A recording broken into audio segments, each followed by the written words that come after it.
Lorsque nous arrivons à Minkan, c'est une marée humaine qui nous accueille. Une fois à l'intérieur du domicile de M. Olé, l'objet de toutes les attentions s'offre à nos yeux.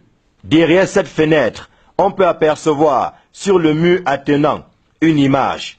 Le maître des lieux ainsi que la foule sont convaincus que c'est celle de Jésus-Christ.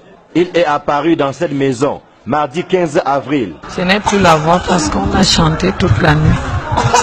Donc c'était hier à 17h20 comme ça. J'ai vu une lumière frapper là, l'ombre de quelqu'un qui entrait, mais je n'ai pas vu la personne même, mais j'ai vu l'ombre et la lumière qui est passée. J'ai eu un peu de chair de poule, j'ai sursauté. Après un moment, j'ai regardé face, j'ai vu l'image qui s'est montrée très visible.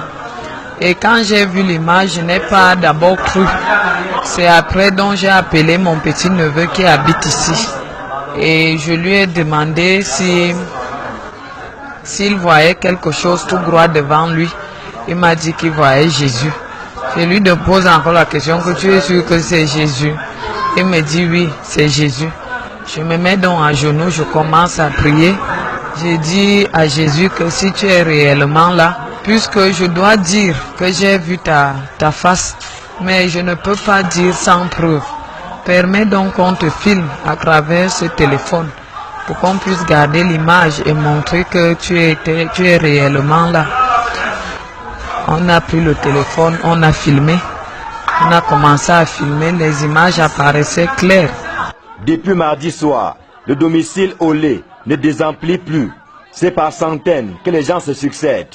Tous veulent voir pour croire. On a commencé à prier et au fur et à mesure qu'on priait, l'image était plus visible. Elle est là, elle n'est pas encore partie. Parce que à tout, même là où je suis là, je vois. Même si je suis placé ou dans la maison, je vois. Les gens arrivent en masse, des gens tombent, des gens pleurent, des gens crient. Bon, les gens perdent même leurs choses, les chaussures. Et après, quand ils reviennent à eux, ils cherchent leurs chaussures. C'est un peu ça qu'on vit depuis ici. La foule, on n'arrive pas à la contenir. La police est là pour ça.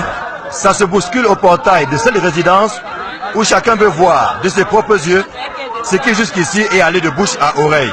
Il a donc fallu un fort déploiement des policiers pour contenir la foule. Le salon est devenu un lieu de pèlerinage. Prière et adoration se confondent. Ça ne pouvait pas mieux tomber, surtout en cette semaine pascale. Alors je suis partie de mon quartier et je suis arrivée là, ce que je ne croyais pas. Mais en plein carême, et là je vois que c'est vrai. Et je suis vraiment très fière de voir ça par moi-même et d'être présente devant cette image. C'est tout ce que je peux vous. Ouais, je suis venue avec mon bébé, mais j'ai pas pu la laisser. Il fallait qu'on vienne ensemble et tout pour qu'elle voie ça. Peut-être pareil, je peux trouver ma voie. Minkan est devenu depuis mardi soir le quartier le plus envié et le plus couru de la capitale. Personne n'a vu le temps passer. Pourtant voici sensiblement 24 heures que les rangs ne cessent de gonfler. Chacun voudrait voir ce qui était encore pour certains un poisson d'avril, mais qui en fait est une réalité. Ici Equinox Télévision, Joël Essengue, Marcelin Gansop.